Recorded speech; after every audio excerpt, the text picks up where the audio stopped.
In this case, Arjuna has arrived at the battle of Kurukshetra, and upon seeing some of his former teachers as well as his cousins on the other side of the field, he considers whether he might not be a good time to choose the life of a sannyasin, a renunciant, and not just a guru.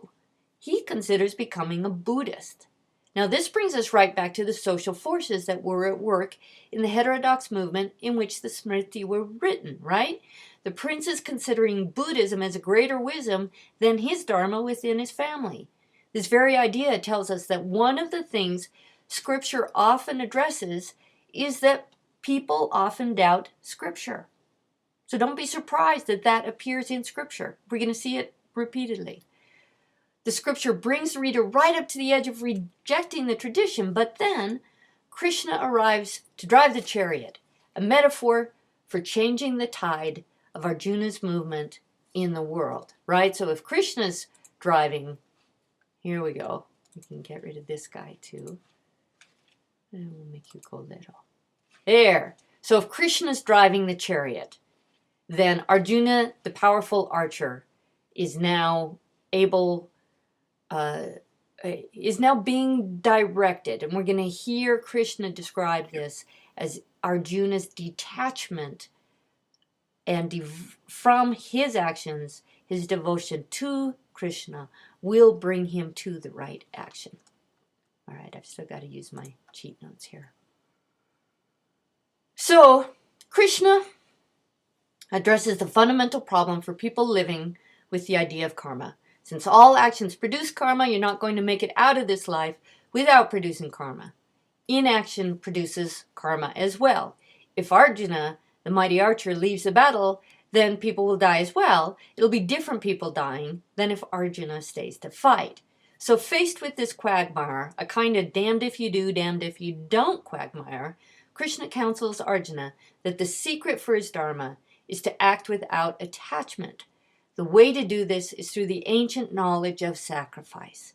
If Arjuna can sacrifice any of his selfish desires and commend his life to Krishna, then Arjuna can be a warrior prince whose actions are for the preservation of the world. So here we see that the oldest roots of Hindu tradition are being given new meaning in light of the heterodox movements of the time. And the text ties the reader into the power of sacrifice as the kind of work humans can undertake in order to involve themselves in the preservation of the created world. So the 5 texts that I want to look at, the 5 verses, begin on page 348. The first one, no one exists for even an instant without performing action. However unwilling, every being is forced to act by the qualities of nature. Foster the gods with this, and may they foster you. By enriching one another, you will achieve a higher God. So you are in an exchange relationship with the divine creation and the power of the higher gods. Therefore, you're in this exchange relation. It's not so different from a good old economic situation. By fostering the gods, they will foster what's good in you. Action comes from the spirit of prayer. So if your action is coming from the spirit of prayer, whose source is Om, sound of the imperishable. There's that eternal Brahma. So the pervading infinite spirit is ever present in rites of sacrifice, so that the act of sacrifice is way above the act of just putting food in your mouth, because it is tying you into the eternal, into an exchange relationship with the eternal, thereby the infinite spirit will be present in the work, not you. And finally, on page 351, knowing the self beyond understanding. Sustain the self with the self. And this is where we're going to get up to beta abeta. Is there a self that is distinct from Brahma, the eternal Om? So, as he says, sustain the self with the self, he's talking about that self becoming connected through sacrifice to the eternal. Great warrior, kill the enemy menacing you in the form of desire. And above that, there was one more I wanted to read. Attraction and hatred are poised in the object of every sense experience. So every time we come up to a sense experience, a sight, a taste, a touch, a feeling, our brain is going to do one of two things. It's going to go toward in attraction or go away in hatred. And cognitive sciences and mindfulness studies all acknowledge. We got the brain can do two directions, toward or away. And here we are with the scriptural truth saying attraction and hatred are poised in the object of every sense experience. A man must not fall prey to these two brigands lurking on his path. And so we are talking about a kind of internal prayer connection to an Om that would lead you away from the distractions of attraction and hatred that are part of Maya, the illusory world. So then, if we go look at page 316 as a final wrap-up note here, where they discuss beta-beta.